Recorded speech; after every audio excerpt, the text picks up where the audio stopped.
یا دوستوں میں تو فوراً ذہن جو ہے ادھر منتقل ہو گیا. اب یہ بابا جی نے بتا دیا ہے، ہاں اس نے یہ بات کی تھی، کچھ باتیں یاد آنے لگی. اس کاف سے شروع ہونے والے نام کے ساتھ نفرت پیدا ہو گئی. اس بابے نے نفرت کا کاروبار کیا. اس نے تو 100 روپے 200 روپے لے لیے، لیکن 2 انسانوں کے اندر نفرت ڈال دی. اس کا گریبان کل قیامت کے دن پکڑا جائے گا. ان ملنگوں کے پاس، ان ضعف الاعتقادی کو پھیلانے والوں کے پاس کبھی نہ جاؤ. تمہیں مصیبت پڑی ہے، تمہیں لگ رہا ہے کہ شاید میرے اوپر جادو ہے، تو پڑھو نا سورہ بقرہ. جادو جڑ سے اکھڑ جائے گا. 40 دن اپنے گھر میں سورہ بقرہ پڑھو، برکت ہوگی. کہتے ہیں مولوی صاحب 40 دن تو نہیں پڑھی جا سکتی، 2.5 پارے، ہمیں کوئی تعویذ ہی کرتے ہیں. ہم شارٹ کٹ چاہتے ہیں نا، روزانہ صبح 2.5 پارے سورہ بقرہ پڑھے، یہ تو ہم سے نہیں پڑھی جائے گی. تو آپ کوئی تعویذ ہی لکھ لیں. کاروبار میں برکت نہیں، میں کہتا ہوں پڑھو نا سورہ واقعہ، 3 رکوع ہیں، برکت ہوگی. ہم کہتے ہیں ہمیں تعویذ ملنا چاہیے، بس وہ ہم گلے میں رکھ دیں، بٹوے میں رکھ لیں، پرس میں رکھ لیں، اور ہمارا کام ہو جائے. ہمیں کچھ بھی نہ پڑھنا پڑے، ہمیں وضو تک نہ کرنا پڑے، نماز نہ پڑھنی پڑے، اور برکت ہو جائے. ایسے برکت تو نہیں آتی. اس لیے چھوڑو ان کی جان، آؤ قرآن مجید پہ آؤ، آؤ سجدوں پہ آؤ، آؤ دعاؤں پہ آؤ. سحری کے وقت اس کی رحمتیں آواز دے رہی ہوتی ہیں، حل من مسترزقن، ہے کوئی رزق مانگنے والا؟ اور تم اس وقت سوئے ہوئے سارے دن ٹھوکریں کھاتے ہو. آؤ نا اس وقت جھولی پھیلا کے، ہاتھ پھیلا کے کہو مالک تو جھولیاں بھر دے. تو پھر دیکھنا میرا بیٹا سالم مشرکین کی قید میں ہے اور میں فاقوں کی حالت میں ہوں. تو فرمایا آل محمد کے پاس 1 سیر جو ہیں، بس اس کے علاوہ ہمارے پاس بھی کھانے کے لیے دنیاوی اسباب نہیں ہیں. کہا صبر کرو اور اللہ سے ڈرو، اور لا حول ولا قوت الا باللہ کثرت کے ساتھ پڑھو. یہ ایسا وظیفہ ہے، ایک حدیث پاک میں آتا ہے کہ یہ 99 بیماریوں کا علاج ہے. اس میں سب سے کم درجے کی بیماری ہم اور غم ہے. یہ دکھوں کا مداوع ہے، مشکلات کا علاج ہے، اور یہ وظیفہ میرے حضور نے بتایا. حضرت ابو ذر غفاری رضی اللہ تعالیٰ عنہ کو حضور نے 5 چیزیں بتائی تھی. ان میں سے 5ویں چیز یہ تھی کہ ابو ذر کثرت کے ساتھ لا حول ولا قوت الا باللہ پڑھا کرو. فرمایا عرش الہی کے نیچے ایک خاص خزانہ ہے، یہ وظیفہ وہاں سے آیا ہے. یہ زندگی میں معمول بنا لو. جب پھنس جاؤ، مشکلات میں آ جاؤ، تو لا حول ولا قوت الا باللہ پڑھو، اللہ راستے کھولے گا. تو حضور نے 3 چیزیں فرمائی: اللہ سے ڈرو، صبر کرو، اور کثرت کے ساتھ لا حول ولا قوت الا باللہ پڑھو. وہ فرماتے ہیں کہ میں یہ عمل شروع کیا، ابھی گھر میں بیٹھا ہی تھا کہ دروازے پہ دستک ہوئی. تو میں اٹھا کہ دروازہ کھولوں، دیکھوں کہ کون ہے. تو دروازہ کھولا، دیکھا میرا بیٹا کھڑا ہے اور اس کے پیچھے 100 اونٹ کھڑے ہیں. تو میں نے کہا کہ تم اور یہ اونٹ؟ کہا مجھے موقع لگ گیا، میں ان کی قید سے بھاگ آیا. وَيَرْزُقْهُ مِنْ حَيْثُ لَا يَحْتَسِبُ، وہ تمہیں وہاں سے رزق دے گا جہاں سے تمہیں گمان بھی نہیں. اس کے ہو کے تو دیکھو. اللہ اکبر. اللہ کے ہو جاؤ تو پھر وہ تمہاری ضرورتوں کا کفیل ہو جائے. فرمایا حضرت عبداللہ ابن مسعود رضی اللہ تعالیٰ عنہ نے کہ کسی شخص کو فقر و فاقہ آ جائے تو وہ لوگوں کو بتائے کہ میں آج کل بڑے مشکل حالات میں ہوں، ہر وقت لوگوں کو بتاتا رہے، تو اس کی مشکل بڑھے گی، اس کی مشکلیں آسان نہیں ہوں گی اس طرح. اور اگر وہ اپنی اس مشکل کو کسی سے شیئر نہ کرے بلکہ مصلی بچھا کے اپنے رب سے کہے کہ مالک فقر و فاقہ آ گیا ہے اور اس کا علاج تیرے پاس ہے، اس مرض کا مداوع تیرے پاس ہے. حضرت عبداللہ ابن مسعود فرماتے ہیں کہ رسول کریم نے فرمایا جلد یا بدیر اللہ اس کو مالا مال فرما دے. یہ بھی کبھی کر کے دیکھو، مشکل آ جائے، فاقہ آ جائے. اور قرآن مجید کا دل سورہ یاسین ہے. جس نے 1 مرتبہ سورہ یاسین کی تلاوت کی، اللہ 10 مرتبہ قرآن پڑھنے کا ثواب عطا کرے. اور کتنا بڑا اجر ہے. آپ 1 سال میں بھی شاید 10 قرآن مجید نہ ختم کر سکے، اور سورہ یاسین پڑھیں تو 10 مرتبہ قرآن مجید پڑھنے کا ثواب نصیب ہوگا. تو اپنی صبح کا آغاز سورہ یاسین سے کیا کریں، نماز فجر کے بعد اشراق تک سورہ یاسین پڑھ لیا کریں. سورہ یاسین اگر آپ پڑھ کے اپنے دن کا آغاز کرتے ہیں آپ کا سارا دن خیر سے گزرے گا. اس دن اگر کاروبار کریں گے تو برکت ہوگی. اس دن بہت ساری بیماریوں سے، آفات و بلیات ارضیہ و سماویہ سے بچے رہیں گے، لوگوں کے شر سے، حادثات سے محفوظ رہیں گے. میرے حضور نے ارشاد فرمایا قرآن مجید میں ایک سورت ہے جس کی 30 آیات، اگر کوئی شخص اس کی تلاوت کرتا ہے تو وہ سورت پڑھنے والے کی شفاعت کرتی ہے، اور اتنی بار شفاعت کرتی ہے کہ اس کو بخشوا کے چھوڑتی ہے. وہ سورت کون سی ہے؟ وہی تبارک الذی بیدہ الملک. یہ سورۃ الملک ہے. 30 آیتیں ہیں. جو شخص اس کی تلاوت کرے یہ اتنی بار سفارش اللہ کی بارگاہ میں کرتی ہے کہ اپنے پڑھنے والے کو بخشوا کے چھوڑتی ہے. تو اپنے دن کا آغاز سورہ یاسین سے کریں اور اپنی شب کا آغاز سورہ ملک سے کریں. سونے سے پہلے سورہ ملک کی تلاوت ضرور کر لیں. انشاءاللہ اس سے رات برکت سے گزرے گی. جس نے ایک دن میں 100 مرتبہ سبحان اللہ و بحمدہ پڑھا. کتنی مرتبہ؟ 100 مرتبہ. کیا پڑھا؟ سبحان اللہ و بحمدہ.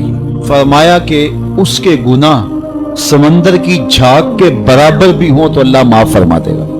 تو یہ اپنے وظائف میں شامل کر لیجئے سبحان اللہ و بحمدہ. اور حدیث بخاری ہے کہ 2 کلمے ایسے ہیں جو اللہ کو محبوب ہیں اور زبان پر مشکل نہیں، زبان پر بڑے آسان ہیں، اور جب میزان پہ رکھے جائیں گے تو پلڑے کو جھکا دیں گے، بڑے بھاری ہیں میزان پہ. وہ 2 کلمے یہی ہیں سبحان اللہ و بحمدہ سبحان اللہ العظیم. تو اگر اس کو 100 مرتبہ روزانہ پڑھے تو سمندر کی جھاگ کے برابر بھی گناہ ہو تو اللہ معاف فرما دیتا ہے. اللہ فرماتا ہے ما یفعل اللہ بعذابکم، وہ تمہیں عذاب دے کے کیا کرے گا.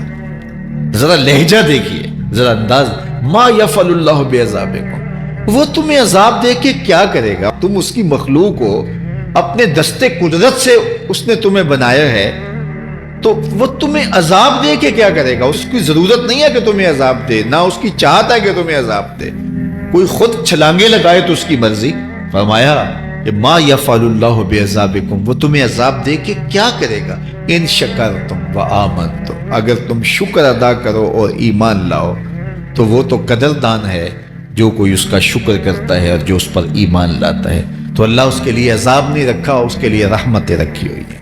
تمہیں دستے قدرت سے بنایا ہے اور وہ تمہیں خوش دیکھنا چاہتا ہے، تمہیں خوشحال دیکھنا چاہتا ہے، تمہیں سرشار دیکھنا چاہتا ہے، تمہیں نہال دیکھنا چاہتا ہے، تمہاری زندگی کو خوشگوار دیکھنا چاہتا ہے. تم نے اپنے آپ کو خود اپنے اعمال کی وجہ سے مصیبتوں میں ڈالا ہے، تو کہا شکر کرنے کی عادت ڈال لو. دیکھنا پھر اللہ تعالیٰ جل شانہ کی رحمتیں تمہارے اوپر کس طرح اترتی ہیں، اس کی نوازشیں تمہارے اوپر کیسے برستی ہیں. توکل اگر ہم سیکھ جائیں تو توکل ایک ایسی دولت ہے کہ جو خوشحال زندگی کی ضمانت بنتی. جب ہم اللہ پر توکل نہیں کرتے اور ہم سمجھتے ہیں یہ سب کچھ ہماری محنت کا نتیجہ ہی ہوگا، اور نتیجہ جب نہیں آتا تو پھر ہم بے چین مضطرب ہو جاتے ہیں. اور جب ہم اس پہ توکل کر لیں تو پھر ہمارا صرف اتنا ہی کام ہے کہ میاں ہم یہ کام کر رہے ہیں، بس یہ حکم، ہم بیج بو رہے ہیں، بس یہ حکم ہے اور بو رہے ہیں. باقی اس پہ بھروسہ ہے، یہ کام اس کا ہے کہ اس نے اس کو اگانا ہے، اس کے اوپر پھل لگانے ہیں. تو جب اس پہ توکل ہو جائے تو بندہ سوکھا رہتا ہے، ورنہ بندہ مشکل میں مبتلا ہو جاتا ہے. بسا اوقات ایسا ہوتا ہے کہ بندہ ایک منصوبہ تیار کرتا ہے، اس کا عملی نتیجہ اس کو سامنے نظر آ رہا ہوتا ہے، لیکن نتیجہ بالکل الٹ جاتا ہے. سید علی المرتضیٰ فرماتے ہیں میں نے اپنے ارادوں کی شکست سے ہی اپنے رب کو پہچانا ہے کہ میں ایک منصوبہ تراشتا ہوں کہ یہ اور یوں ہوگا اور وہ ہونا چاہیے، لیکن نتیجہ وہ نہیں آتا. تو کوئی طاقت ہے اس کا جو نتیجہ بدل دیتی ہے. تو بندہ اس طاقت پہ یقین کرتے، اس پہ توکل کر کے جو ہے وہ اس پہ بھروسہ کر لے تو زندگی سوکھی ہو جاتی ہے. مغرب میں جو اللہ پر یقین نہیں رکھتے وہ خودکشی کر لیتے ہیں کہ یہ کیوں ہو گیا، ایسا نہیں ہونا چاہیے تھا. لیکن ہم خودکشی اس لیے نہیں کرتے، ہم کہتے ہیں میرا رب جس طرح چاہے اس طرح ہی ہوتا ہے، جو اس نے طے کیا ہوا ہے وہ کر کے رہتا ہے. اس لیے تم اس پہ توکل کر لو اور اس پہ بھروسہ کرو. حضور علیہ الصلوۃ والسلام نے فرمایا لو انکم توکلون علی اللہ حق توکلہ، اللہ پر توکل کرنے کا جو حق ہے اگر تم وہ ادا کر دے تو فرمایا اللہ تمہیں ایسے رزق عطا کرے جیسے پرندوں کو عطا کرے. ہمارا تو کاروبار ہے، یہ فیکٹری ہے، یہ دکان ہے، یہ ہماری نوکری ہے، ہم نے یہاں سے کمائی کرنی ہے. پرندوں کا کوئی کاروبار نہیں ہوتا، کوئی نوکری نہیں ہوتی، کوئی ٹھیا، کوئی اڈا نہیں ہوتا. جہاں جا کے انہوں نے رزق کے لیے کوئی آغاز کرنا ہوتا ہے، بلکہ حضور نے فرمایا تغدو خماسا وتروح بطانا، جب وہ صبح گھر سے نکلتے ہیں تو خالی پیٹ نکلتے ہیں، اور انہیں کوئی اپنی منزل کا تعین نہیں ہوتا، جدھر خیال آیا اڑ گئے ادھر، لیکن کبھی ایسا نہیں ہوا کہ شام کو خالی پیٹ واپس آئے ہیں، کہا وہ پیٹ بھر کے آتے ہیں۔ باہو بولے بن توکل پنچھی اڑ دے، خرچ نہ پلے زیرا ہو، جب گھر سے اڑتے ہیں تو ان کے پلے نہ کوئی خرچ ہوتا ہے، نہ راس المال ہوتا ہے، نہ کوئی اوزار ہوتے ہیں، نہ کوئی ہتھیار ہوتے ہیں، کچھ بھی نہیں ہوتا، یوں ہی گھر سے نکلتے ہیں، کبھی بھی خالی پیٹ نہیں آئے۔ فرمایا اگر اللہ پہ پرندے توکل کر لیں تو اللہ اسے بھی عطا کرتا ہے، تم توکل کرو گے تو تمہیں عطا نہیں کرے گا۔ اور یہ بات پکی ہے کہ آپ جب راہ خدا میں دیتے ہیں تو آپ کے رزق میں، مال میں کبھی کمی نہیں آتی۔ اللہ کے محبوب نے 3 چیزیں قسم کر کے کہی۔ حضور نے کچھ چیزیں ارشاد فرمائی تو ان میں سے 3 چیزوں کے بارے میں فرمایا کہ یہ تو میں اللہ کی قسم کر کے تمہیں کہتا ہوں، اور ان میں سے ایک شے یہ کہ ما نقص مال عبد من صدقہ، فرمایا میں اللہ کی قسم اٹھا کے کہتا ہوں کہ صدقے سے مال کم نہیں ہوتا۔ تمہارا کیلکولیٹر حساب یہی بتاتا ہے کہ جو ہے وہ کم ہو گئے، 100 میں سے 10 دے دیے تو باقی 90 رہ گئے۔ آپ کا اکاؤنٹنٹ بھی آپ کو یہ بتاتا ہے کہ اتنے لاکھ میں سے اتنے ہزار دے دیے، باقی اتنے رہ گئے۔ لیکن میرے حضور نے کہا میں اللہ کی قسم اٹھاتا ہوں کہ صدقے سے مال کم نہیں ہوتا۔ دوسری بات فرمائی کہ جو شخص مانگنا شروع کر دیتا ہے، سوال کا دروازہ کھول دیتا ہے، اس کی کمی پوری نہیں ہوتی، یہ بھی میں اللہ کی قسم اٹھاتا ہوں۔ اور تیسری بات میرے حضور نے قسم فرما کے یہ کہی کہ جو شخص کسی کو معاف کر دیتا ہے، کسی نے کوئی زیادتی کی وہ معاف کر دیتا ہے، تو حضور فرماتے ہیں میں اللہ کی قسم اٹھا کے کہتا ہوں اس کی عزت میں فرق نہیں آئے گا۔ تو یہ 3 چیزیں حضور نے قسم کر کے فرمائی۔ تو اس لیے ہم اپنے ہمسایوں کو دیکھیں، ان کی ضروریات کا خیال رکھیں۔ تو حضور کی سیرت کا یہ عنوان جو حضرت خدیجہ الکبریٰ سے بہتر کون جانتا تھا، اپنا سارا مال انہوں نے حضور کو پیش کر دیا جب نکاح ہوا حضور سے کہ حضور اب یہ میرا نہیں، یہ آپ کا ہے، اور وہ سارا مال حضور نے لوگوں میں بانٹ دیا، ضرورت مندوں کی کفالت کرتے رہے۔ تو کہا وَتَحْمِلُ الْكَلَّةَ، آپ لاچاروں کا بوجھ اٹھاتے ہیں، وَتَقْسِبُ الْمَعْدُومَ، اور جن کا کوئی نہیں ہے آپ ان کے کفیل بن جاتے ہیں اور آپ کمائی کر کے ان کے گھر کی ضروریات کو پورا کرتے ہیں۔ وَتَقْرِي الضَّيْفَ، اور آپ کی یہ خوبی ہے کہ آپ مہمان نواز ہیں، مہمان نوازی آپ کا شعار ہے، آپ کا طرز زندگی ہے، اور مہمان کو جو کھلایا جاتا ہے اس کا حساب بھی نہیں ہوتا، اور مہمان کے ساتھ جو بیٹھ کے کھایا جاتا ہے اس کا بھی حساب نہیں ہوتا، اور مہمان اپنا رزق خود لے کے آتا ہے اور برکت چھوڑ کے جاتا ہے۔ تو مہمان کو کبھی بھی بوجھ نہیں سمجھنا چاہیے۔ تو کہا کہ اور تیسری اور آخری بات فرمائی وَتَعِينُ عَلَى نَوَائِبِ الْحَقِّ، جو لوگ مشکلات میں پھنسے ہوتے ہیں، مصیبت میں پھنس جاتے ہیں، مسائل میں گھر جاتے ہیں، آپ ان کی مدد کرتے ہیں۔ ابھی حضور اعلان نبوت نہیں کیا، ابھی پہلی وحی نازل ہوئی ہے، تو حضور کی ماضی کی سیرت کو حضرت خدیجہ الکبریٰ لوگوں کے سامنے رکھیں۔ آپ اس سے بھی پیچھے چلے جائیے، جب شب ابی طالب میں حضور کو حضور کے خاندان سمیت محصور کر دیا گیا، قریش مکہ نے حضور کو روکنے کے لیے بڑی کوششیں کی، لیکن حق کا یہ مسافر کبھی بھی رکنے والا نہیں تھا، بلکہ حضور کے چچا کو بلا کے کہا کہ اپنے بھتیجے سے پوچھو کہ تمہارا مسئلہ کیا ہے۔ دولت مال چاہیے تو ہمسائے لوگ مل کے اتنی دولت ان کو دے دیتے ہیں کہ کوئی کمی نہیں رہے گی، اور اگر کسی خاتون سے نکاح کرنے کی آرزو دل کے کسی گوشے میں ہو تو وہ بھی بتائیے، کسی سردار کی بیٹی سے نکاح کرنا چاہیں تو ہم اس کے لیے بھی حاضر ہیں، لیکن یہ بتوں کی مخالفت چھوڑ دی جائے۔ تو جب بہت ساری باتیں کی سب نے مل کے کی، اور جو ہے وہ دباؤ بھی ڈالا کہ اگر نہیں یہ کرتے تو پھر حالات کی تلخیاں اور جو کچھ ہے وہ آپ کے سر پہ ہوں گی۔ تو حضور کے چچا جناب ابو طالب حضور کے پاس آئے تو ان کی طبیعت پر کچھ بوجھ تھا، تو انہوں نے کہا کہ بھتیجے میں اکیلا اتنے قبائل کے ساتھ لڑائی کا بوجھ نہیں اٹھا سکا، میری کمر کمزور ہے۔ تو حضور علیہ الصلوۃ والسلام کی خدمت میں انہوں نے کہا کہ وہ تو اس طرح کی باتیں کر رہے ہیں۔ تو آقا کریم نے جو جواب دیا وہ سنیے۔ آپ نے فرمایا یا لو وضع الشمس فی یمینی والقمر علی یساری، اگر وہ سورج میرے دائیں ہاتھ میں رکھ دیں اور چاند کو لا کے میرے بائیں ہاتھ میں رکھ دیں اور دنیا بھر کے خزانے میرے قدموں میں ڈھیر کر دیں، میں کبھی بھی حق کو باطل اور باطل کو حق نہیں کہہ سکتا۔ یہ وہ چیز ہے جہاں پر ہمیں کھڑا ہونا چاہیے۔ یہ رشوت کیا ہوتی ہے؟ ہم اداروں میں افسر بن کے بیٹھتے ہیں اور ہم کسی ذمہ دار منصب پہ بیٹھتے ہیں تو ہمیں چند ٹگوں سے کوئی خرید لیتا ہے، ہمارا ضمیر پھر کہاں ہوتا ہے؟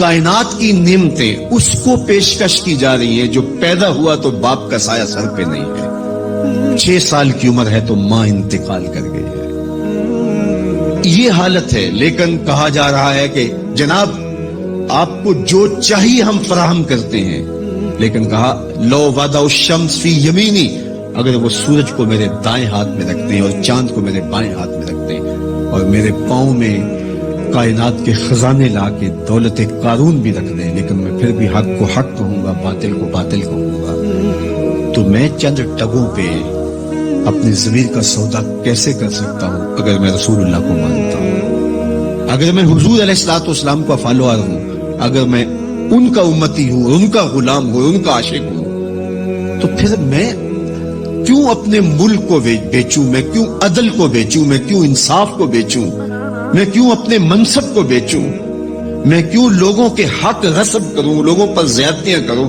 میں دیوار رکھتے ہوئے ہمسائے کے 2 انچ دبانے کے لیے اپنے ضمیر کا سودا کر لوں، میز کے اوپر سے رشوت پکڑوں یا نیچے سے پکڑوں، فرق نہیں پڑتا اس سے، میں اپنے ضمیر کا سودا کیا ہے اور برسرے بازار کیا ہے اور بہت سستا بیچا میں نے اپنے آپ کو۔ وہ کیا کسی نے کہا تھا کہ ہر دو عالم قیمت خود گفتائی، نرخ بالا کن کہ ارزانی ہنوز، 2 جہاں کو تو نے اپنی قیمت بتایا ہے، اپنا نرخ بتایا ہے کہ 2 جہاں میری قیمت لگتی ہے، کہا قیمت بڑا ابھی سستا بک رہا ہے، یہ ساری کائنات تیری قیمت لگا دی جائے لیکن تیری قیمت پھر بھی نہیں ہے اور تو سستا بک رہا ہے، نرخ بالا کن کے ارزانی ہنوز، تیری قیمت جو ہے وہ یہ 2 جہاں نہیں ہے، تیری قیمت صرف تیرے رب کی رضا ہے۔